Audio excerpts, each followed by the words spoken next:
Cam Ward can be the best quarterback in the division by the end of the season. But right now, I have him at third. I'm ranking the AFC South on today's edition of Locked On Titans.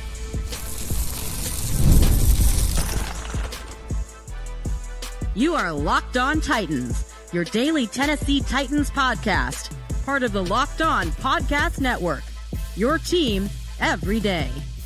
Welcome to the Locked On Titans podcast. I am your host, Tyler Rowland. Titans fans, today's edition of the Locked On Titans podcast is brought to you by FanDuel. Right now, new customers can get $150 in bonus bets when your first $5 bet wins. On today's show, we are going to rank position groups in the AFC South on the offensive side of the ball. I'm going to tell you where the Titans stand at O-line, tight end, wide receiver, running back, quarterback. Can't wait to dive into all of it. On tomorrow's show, I am going to be doing the defensive side of the ball and special teams and the head coaches. So can't wait to dive into all of that with you guys during these kinds of episodes. Love to see you guys play along. Hit me up on Twitter at TicTacTitans. Let me know your rankings, where you agree, disagree. If you're watching on YouTube, let me know down below in the comments. Again, if you're ever out on the go and you can't watch YouTube,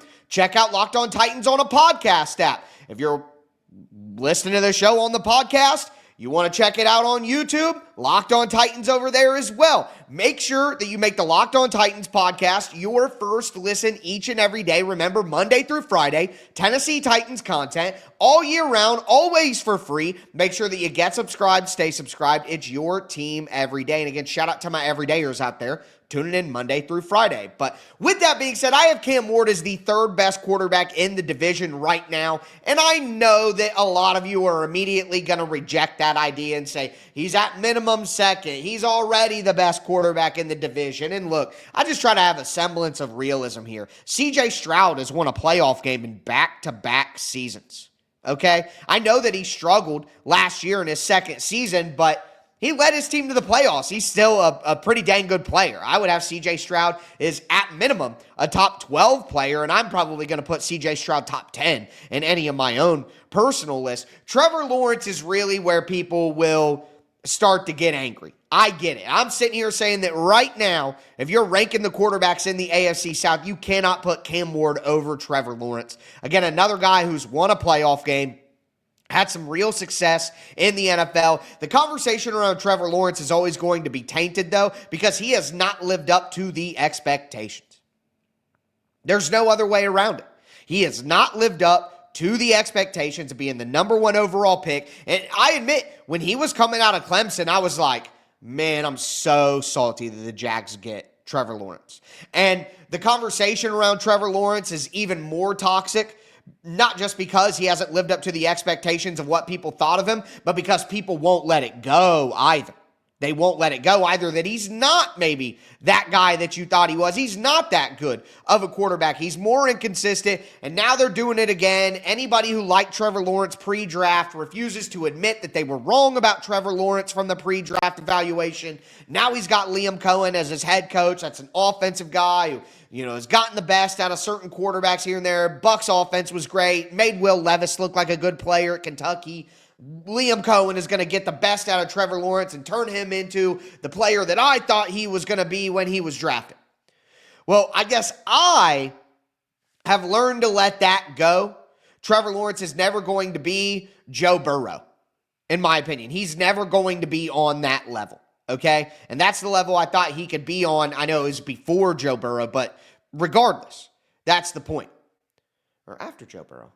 2021. Yeah, after. Okay.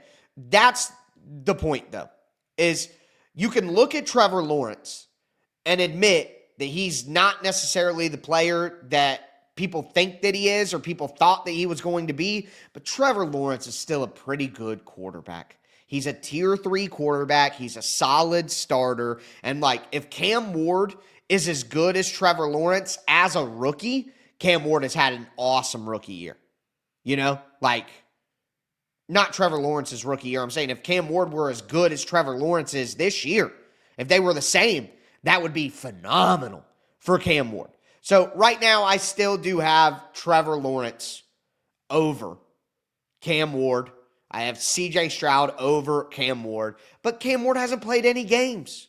So he could easily vault over those guys quickly, but right now, both Trevor Lawrence and CJ Stroud are too solid of quarterbacks for me to put a rookie over them. Now, Daniel Jones and Anthony Richardson are not that. They are not that. So I'm putting Cam Ward over CJ Stroud and Anthony Richardson. And right now, if the Indianapolis Colts could trade Daniel Jones and Anthony Richardson for Cam Ward straight up, they would do it. Regardless of anything, they would do it right away. So I'm putting Cam Ward at third. But I think, obviously, like I said at the beginning of the show, there is a chance that he rockets up to the best quarterback in the division. He's a number one overall pick. Like, we need to keep expectations realistic for, like, statistics and a game-by-game basis. But Cam Ward is the number one overall pick in the draft. It is not insane to expect him to be better than or just as good as the number two and the number one overall pick in their respective drafts with Stroud and Lawrence. Like, it's not too high of expectations to expect Cam Ward to become the best quarterback in the division. That's not asking too much. It's not. He's the number one overall pick. That's what he should do eventually. I'll be disappointed if see him. The disappointment is overcoming me. I will be so disappointed if Cam Ward isn't at some point in time the best quarterback in the AFC South. He needs to be, you know. That's why you draft a quarterback number one overall. He's talented enough to do it. I think part of the conversation, like with these other quarterbacks, is what are you going to put around him? And that's why when I look at running back, so I have the Titans ranked third, Cam Ward quarterbacks. I look at the running back groups, and I think it's pretty clear that the Colts are number one. A lot of this is heavily weighted towards your starters. Like, I'm going to give you way more points for having good starters than having good backups. Good backups make some things even better. Like Khalil Herbert, very good player. I think a very good backup. The Colts also drafted DJ Giddens. Really think he's going to be a solid. I think he's a guy who could have been a one or two in a committee, and he's going to be a three behind the Colts O-line. That's a good group. That's my number one group. But I'm giving the Titans number two. Give me Tony Pollard over Joe Mixon. Give me Tajay Spears over this version of Nick Chubb or Dameon Pierce. Julius Chestnut, I'm not very high on Julius Chestnut, quite frankly, but right now I would say that's probably their third running back until Kalo Mullings is out there for training camp and actually participating heavily after the core muscle injury that he had before the draft. So on Pollard and Spears, I'll go Titans at 2. Texans was close, though. I legitimately did consider putting the Texans over the Titans. Mixon is a good player, but he's wearing down now. He's breaking down. He had health issues last year. Nick Chubb, more name value than player value right now with his major injury. And Dameon Pierce has been a major disappointment after looking pretty good early in his career. Now, if you could argue that the Texans have a better room than the Titans, I would not fight you on it. Fair enough. But give me Pollard over Mixon and give me Spears over their final two. You know, I know Spears had his own downfalls last year. I get that. I understand that completely. But the projection of what should happen next is way better than Chubb. And Pierce just has never fit there since they changed coaches. So, and then the Jags at the end, you know, Travis Etienne has been a disappointment. They thought he was going to be one of the best running backs in the NFL. Hasn't happened. Tank Bigsby is a guy who every year they're like, oh, you know, fantasy people are like, Tank Bigsby might be taking over for Etienne. They draft Bashal Tootin out of Virginia Tech. The dude can't stop fumbling. I think they got LaQuint Allen, too, out of Syracuse, but like, or is that Illinois, the orange teams? You know, looking at them in my head, I just see orange. But either way, I think the Jags clearly have the worst running back room in the division. I think the Titans and Texans are battling for the number 2 spot, and I think the Colts clearly have the best because they have the best running back out of the group. But again, let me know how you guys feel. The sad thing I have to say, though, is we're talking about wide receiver next, and I think the Tennessee Titans clearly have the worst room in the division, and it's not particularly close. Today's episode is brought to you by FanDuel Sportsbook. Look, summer sports are in full swing.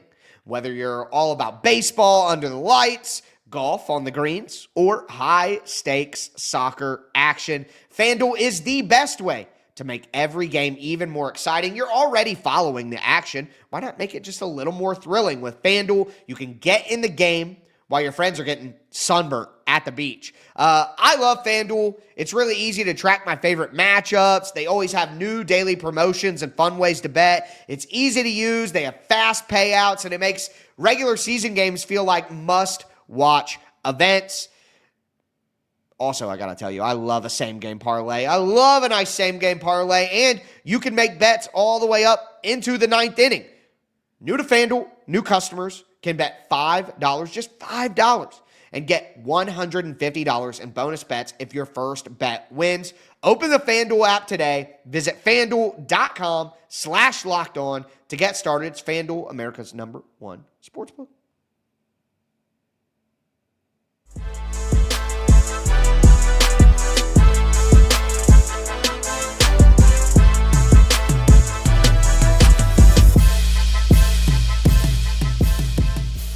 Titans fans, let's continue today's edition of the Locked On Titans podcast. We are ranking the position groups in the AFC South. I had the Titans at third at quarterback, second in their running back group. Now I want to get into some of the weapons on the offensive side of the ball before we finish with the offensive line. Before we dive in, I do want to thank you again for making Locked On Titans your first listen each and every day. Remember, on tomorrow's episode, I'm going to be doing the defensive side of the ball. I'm going to be doing the coaching staff. I actually might do special teams here at the end of this episode just to, have a good balance or whatever. But play along with me. Can't wait to see what you guys have to say. We got to talk about these receivers, though, folks. I know, again, might be a tad controversial. I know there are going to be people that disagree, but I have this wide receiver group as by far the worst in the division. And let me go through from top to bottom here, and maybe you'll see what I mean. Maybe you'll agree with me. I think at some point, you have to be honest with yourself about where the Titans are lacking and where they don't stack up. And I think wide receiver is clearly the spot where they're brutally last. The Texans. Nico Collins is incredible. Right? Top 7 wide receiver in the NFL, top 8 probably if we're doing a full ranking. And maybe later in the summer, like before training camp starts, I'll do just a rankings. This is my top 10 wide receivers. That's not Titan-specific content, so you guys let me know whether you'd want that or not. But Nico Collins, I think, clearly top 10 wide receiver, hands down. Where you put him within that, we could have discussions. Tank Dell comes back healthy. That's a solid player right there. Is he going to be healthy? I don't know. They trade for Christian Kirk. Very solid player. He may not be worth what he's getting paid these days, but very solid player. I love the 2 wide receivers out of Iowa State. We talked about him a ton in the pre-draft process, especially Jaden Higgins. Jaden Higgins has some Nico Collins to his game. A bigger guy, but a smooth runner. I think he's more Michael Pittman Jr. than Nico Collins, but regardless, that's a good player. Especially if you have Nico as your number 1, and then Michael Pittman Jr. is your number 2, which is what I think Jaden Higgins could be for the Texans. That's a good group. With Christian Kirk at first and then Tank Dell when he comes back in the slot. And they have Jalen Noel, who can be a great yards after catch gadget weapon.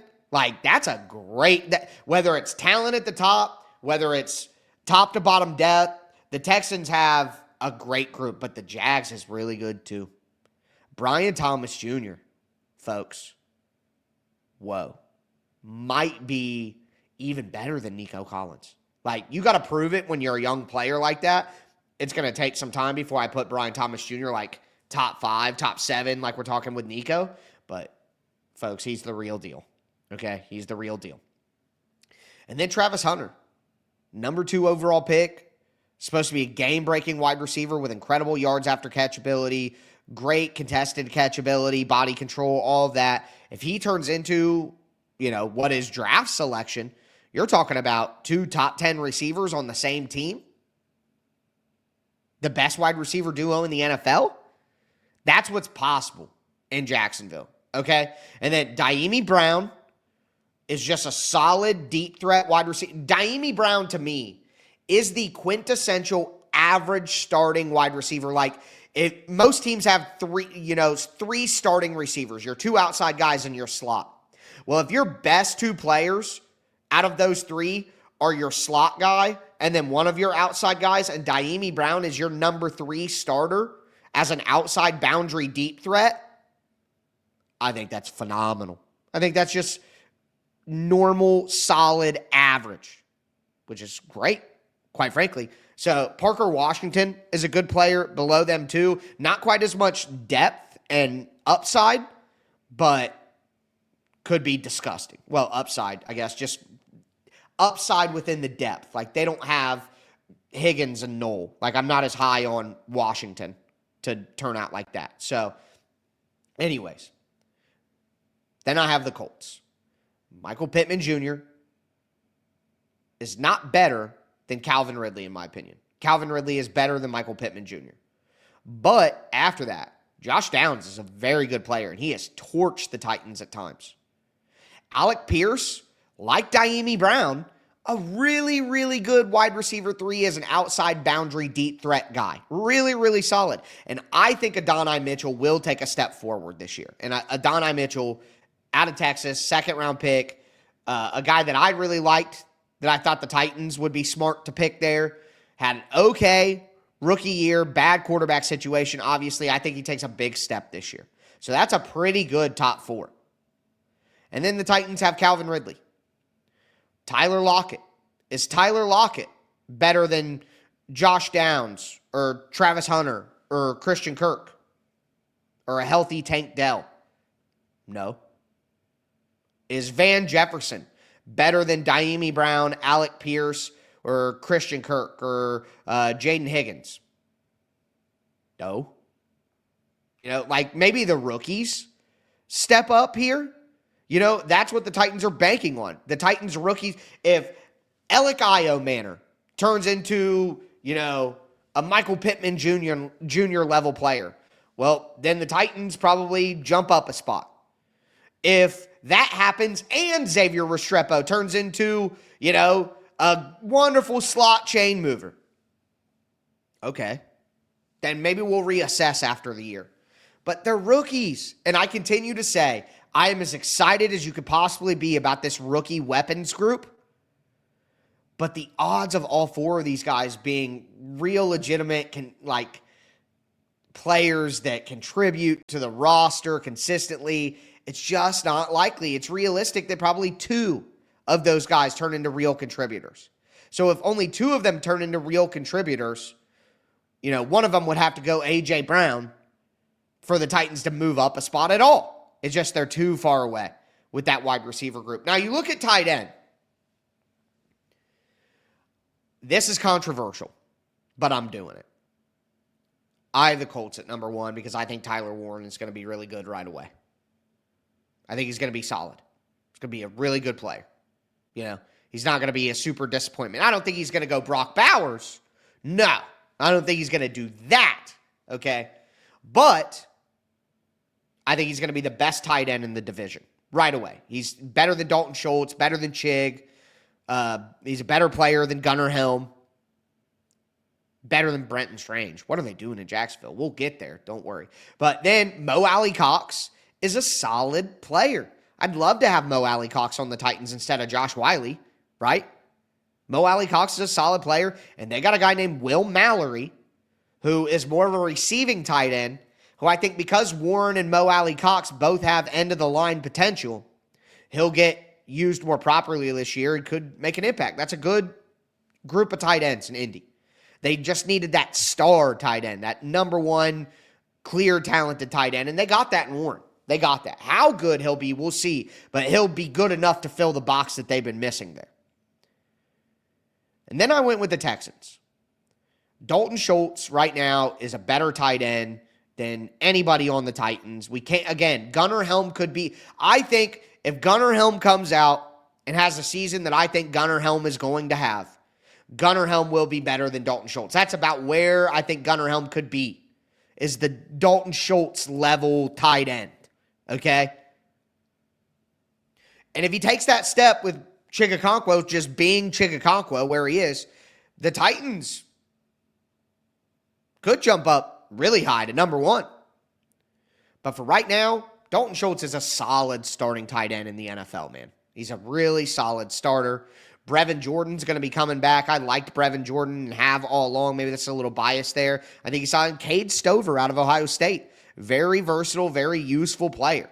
So I'm going with Schultz, who I think is the best tight end in the division right now. I think Warren is going to be better right away. But Schultz gets that bump there. I like their depth. And then I would have the Titans number 3 with Chigakonkwo, Gunnar Helm, Josh Wiley. That would be my number 3 group right there because Chig still has really good ability. He's been a breakout star in these offseason practices. Gunnar Helm, I'm super high on him and think that he'll get the most reps of any tight end. Josh Wiley's Josh Wiley. I think his time is about out. But Jacksonville is such a distant 4th at tight end. Their best tight end is Brenton Strange. Then they have a rookie in Johnny Munt. And then they have a journeyman veteran and Hunter Long. I liked Hunter Long coming out of college. I think Boston College for Hunter Long. But that's a bad group. They can like Brenton Strange all they want, but they got rid of Evan Ingram, and they did not add any kind of replacement. So if somebody's going to, trade for Kyle Pitts or Jonnu Smith or something, watch it be the Jags because, they're clearly in 4th. But that leads the offensive line. So let's get into the offensive line. And look, the wide receiver conversation may have been bad news for you guys, but I got good news about the offensive line.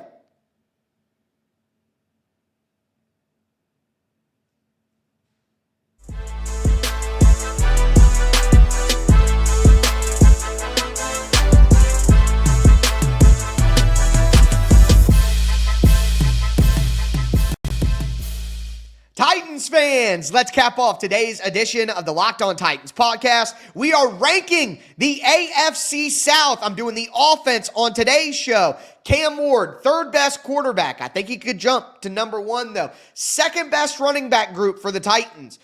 4th best wide receiver group for the Titans. 3rd best tight end group for the Titans. And now we go to the offensive line. And I'm gonna hit special teams. Gonna hit special teams here. But before we do, want to thank you again for making Locked On Titans your first listen. For your second listen, check out Locked On NFL Scouting. Look, training camp's getting closer. Moves are being made. Host Kyle Krabs and Joe Marino make you the most informed NFL fan this offseason. Find Locked On NFL Scouting on YouTube or wherever you listen to podcasts. Okay. O-line, man. I'm telling you, I feel good about it. Feel good. I know that there are question marks, and we talked about how the offensive line is a big question. Just how good will it be? Will Dan Moore be good enough? Will Cush be back? Will Zeitler stay healthy? Latham and Score, will they keep improving? But even with all those questions, there's no way that you can't rank the Titans' offensive line second. As I look through all the position groups and all the depth charts and where these guys are at, how can you not put the Titans second? I don't even think that it's not even me being a homer to put the Titans second when you look at these groups. I'm probably giving a little too much benefit of the doubt to the casual fan for a division rival in these kind of discussions, but how could the Texans tell you that their offensive line is anything better than last? How could the Jags be overly optimistic about what that? So I think the Colts are number 1 by far. They have the best offensive line. Bernard Raymond at left tackle has turned into a solid player. Braden Smith is a really good player at right tackle. We all know that Quentin Nelson is the dog of dogs, one of the best guards in the history of football, especially this millennium, this century so far, quarter century, whatever you want to call it. Quentin Nelson, one of the top guards of my lifetime. That's good. Those 3 dudes are really good. But even Indy has some questions. And I think the Titans, I know this is crazy. This is where I get crazy, all right? I think the Titans could have the best offensive line in the division by the end of the season. There are 2 main reasons. Look at the Indianapolis Colts offensive line on the interior. We know Quentin Nelson is a freak of nature, but, he's an older guy. Maybe he slows down a little bit as we go, tired of him. But they lost Ryan Kelly at center, who they've had for a long time, and they're replacing him with Tanner Bortolini.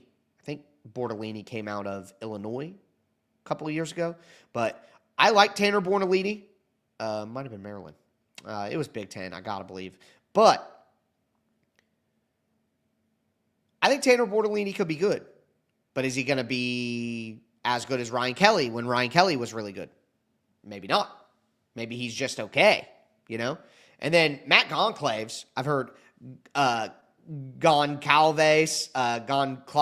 Gonclaves. I don't know, man. I even looked it up multiple times before the draft, when he came out of the draft last year. Guy who had a bad injury and was kind of rehabbing for most of the year last year, getting back to normal basically for the Colts. Now going to step in, was a college offensive tackle, going to play guard.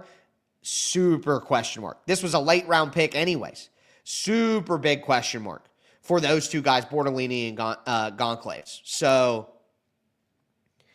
Indy's offensive line, you got to rank it number one because they have three really, really good players, and one of those guys is an elite all-timer. But those two spots, that's where the Titans could get the edge. Now, I have the Titans at 2. I think Dan Moore is the third best left tackle in the division. He's behind Raymond and Walker Little, and Cam Robinson is last, in my opinion, for the Texans. I think Peter Skoronski is the second best guard behind Quentin Nelson in the entire division. I think honestly, that's a lie. I would have him, he's the second best left guard. And I would have him as the third best guard, period. Because the best right guard is Kevin Zeitler. And it's Quentin Nelson, Kevin Zeitler, and then Peter Skoronski in terms of all the guards in the division, in my opinion. Then I'd probably go like Titus Howard after that, or Patrick McCarry, whatever. We'll get to them.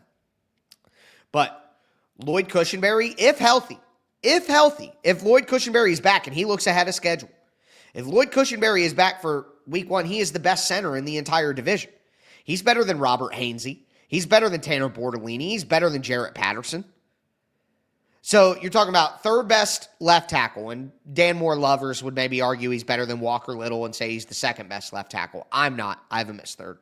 But you have the third best guard in the division, the second best guard in the division, the best center in the division, probably the third best left tackle.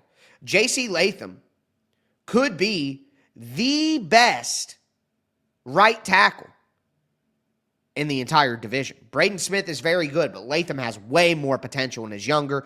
Anton Harrison for Jacksonville was a first-round pick out of Oklahoma. He's just okay. I don't know if he's first-round offensive tackle good. You know, he's okay. I think J.C. Latham's better, okay? Blake Fisher out of Notre Dame is going to step into a starting role for Houston this year. I think he's going to get worked. Now, Houston has a ton of depth, okay? They have a ton of depth, but I don't think it can save them, all right? Jacksonville is the third best offensive line to me, though. Walker Little is the second best left tackle. Ezra Cleveland, bottom barrel starter at guard. Robert Hainsey, same thing, bottom barrel starter in my opinion. Patrick McCarry is a good starting guard at right guard. Anton Harrison, like I said, he's just average. He's like as good as J.C. Latham was last year at left tackle. He's just okay. So that's the third best offensive line to me. Jacksonville's offensive line isn't garbage, you know? It's a little below average, in my opinion. But the Texans' offensive line is not good. And again, they have as much depth as you could possibly have. They got Cam Robinson at left tackle, but he was terrible last year for Minnesota after he got traded from Jacksonville. And you traded away Laramie Tunsil, a top 5 left tackle, and replaced him with Cam Robinson, and you think that that's going to be okay? I don't know about that. They drafted Ariante Ursery out of Minnesota, who I didn't like the scouting reports on him, that he wasn't really a guy that finished through the whistle. He wasn't really a guy that maybe loved, physically working other guys. I don't know about Ariante Ursery. We'll see. They had Trent Brown. Trent Brown couldn't be a factor, for the Bengals last year. I think he's super risky. Titus Howard is a solid player at guard, but Jared Patterson, Lincoln Tomlinson is solid. I guess Jared Patterson's not good. They brought in Ed Ingram, too. They brought in a bunch of C-level guys, hoping that, a couple of them will pan out. I don't think they do. I think this offensive line is terrible, to be honest with you. I think they're going to be switching through combinations and this and that over and over throughout. It's going to be super difficult. So I have the Titans as the second best offensive line. Now, I do want to do special teams real quick. Let's cap things off here. I have the Texans number 1 on special teams. They have Kaimi Fairbairn at kicker. He's good. Tommy Townsend at punter, one of the best. Damian Pierce is a good kick returner. Braxton Berrios could be a good punt returner. I like what they have for their special teams. But I put the Titans second for special teams. Joey Slight, kicker. Johnny Hecker at punter. I think somebody will step up to be a solid returner under Bones Fossil, whether it's Chim Dike or Xavier Restrepo or James Prochet. Titans are going to have good returns this year. The Jags, they have, I think it's Cameron Little as their kicker. Then you have Brian Cook at punter. Parker Washington at returner is pretty solid as well, but I'm not certain about the kicker there. So we'll see. Let me see it again, okay? And then I think the Colts have the worst special teams. Rigoberto Sanchez is an okay punter. Anthony Gold is an all right returner. Spencer Schrader, a rookie at kicker. Who? What? It's always risky when you're going with a rookie at kicker. So I got to rank you last based on that. But it's special teams. If you want to tell me that my rankings are terrible and they should be totally different for special teams, then sure, I'm not going to fight you on it. But remember, I'm going to be doing head coach and the defensive side of the ball on tomorrow's episode. Make sure that you tune in. And division rivalry week, I'm going to do a deep dive on the Jags, the Texans, and the Colts as we go forward throughout the rest of this week. But that's going to do it for me today, folks. As always, I am your host, Tyler Rowland, and this was Locked On Titans.